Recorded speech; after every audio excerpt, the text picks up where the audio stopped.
Y'all, I'm about to say something real uncomfortable. I'm going to say the real uncomfortable shit out loud. And this is not directed towards one demographic at all. But the mindset of being on welfare or public assistance and it being a generational thing, that shit got to stop. After what happened yesterday, the support is not going to be there anymore. They're cutting all types of funding. I know people, we all know someone who has had baby and baby and baby after baby to stay on public assistance. People are not going to have that option anymore. It's time to wake up, it's time to get up, and it's time to do something better for yourselves. Like, this shit is about to be so real. Section 8 being passed down from one family member to the other, they cutting all that shit out. That's going to be no more. I literally know people who have passed their Section 8 down from grandmother to mother to daughter. And I'm not judging anybody, because I, as a young single mother in my 20s, I was on all the assistance. I took full advantage of all the assistance.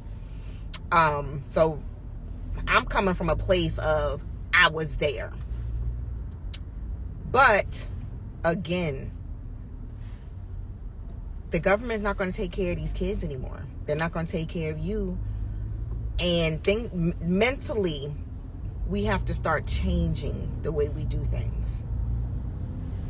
President Trump has endorsed a House budget plan that would make sweeping cuts to Medicaid. Under the proposed budget bill, roughly $880 billion would be cut from Medicaid, and $230 billion would be cut from the Supplemental Nutrition Assistance Program known as food stamps. The president's endorsement on social media came just hours after he said he would not touch funding for programs like Medicaid, which provides health insurance for Americans with limited income. Dr. Celine Gounder joins us now. She's a CBS News medical contributor and editor-at-large for public health at KFF Health News. So, doctor, what more can you tell us about who Medicaid serves? So Medicaid covers people who are low income, so low-income households. It also covers pregnant women, children, and people with disabilities. And about 1 in 5 Americans are covered by Medicaid. So it really does account for a huge proportion of health insurance coverage. And to go even further, almost half of kids are on Medicaid. About 40% of all pregnancies are covered by Medicaid. So it's a really important program for women and children. So Trump's budget is in, and people are talking about it. And of course, it benefits the wealthy and does nothing for the average American. And while you're struggling to pay groceries, guess what Trump's doing? That's right. He's out spending millions of dollars playing golf. So let's break it down. Did you know that in 2017, President Trump lowered the corporate tax from 35% to a whopping 21%? Once again, saving billions for the corporation and nothing for us average Americans.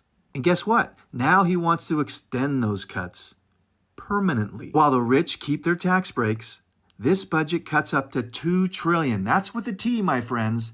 $2 trillion from programs like Medicaid, food assistance, which is SNAP, and education, which means fewer healthcare options for us, less food support, and higher education costs for millions of Americans. And did you also know that this will add $4.5 trillion, again T, to the deficit, which of course could lead to higher mortgage rates, higher rates on our loans to buy cars, our credit cards, which, you're not American unless you got at least 10 credit cards to live on, right? And the prices on all of our essentials, they just keep rising. Look at the price of eggs. I believe right now it went from $6.55 to over $8 for 12 eggs, people. Come on. Do you know since he's been in office, which has only been since, January 20th, he's already spent 9 days golfing. But do you have any idea how much that costs the taxpayers? Only $10.7 million. So $10.7 million so he can go out and have his little leisure fun while we can't even afford to pay for eggs. Yeah, make America great again, that's for sure.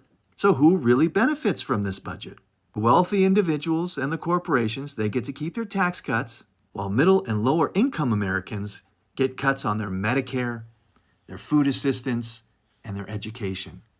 We all face higher costs while Trump spends millions playing golf. So what do you think about Trump's promises before he got into office? Remember what he said he would do on day one? Do you think that he's all about that now? Do you think that this budget reflects what he promised before he got into office?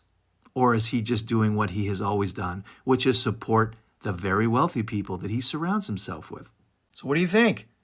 Let's talk about it, people, because this is our country and this is something that we need to pay attention to.